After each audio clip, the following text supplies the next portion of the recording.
Welcome to channel CNPC-IT. Today we have topic, change yourself and not the world. Long ago, people lived happily under the rule of a king. The people of the kingdom were very happy as they led a very prosperous life with an abundance of wealth and no misfortunes. Once, the king decided to go visiting places of historical importance and pilgrim centers at distant places. He decided to travel by foot to interact with his people. People of distant places were very happy to have a conversation with their king. They were proud that their king had a kind heart.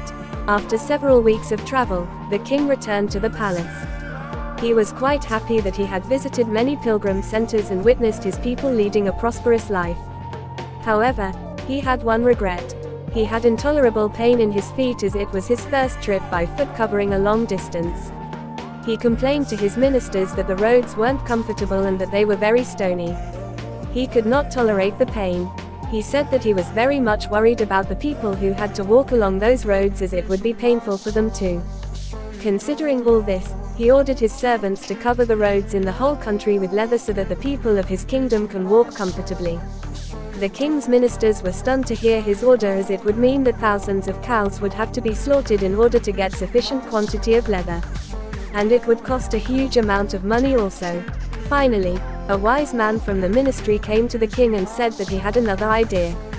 The king asked what the alternative was. The minister said, instead of covering the roads with leather, why don't you just have a piece of leather cut in appropriate shape to cover your feet? The king was very much surprised by his suggestion and applauded the wisdom of the minister.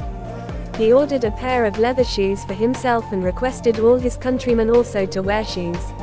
Moral: instead of trying to change the world, we should try to change ourselves. Thank you.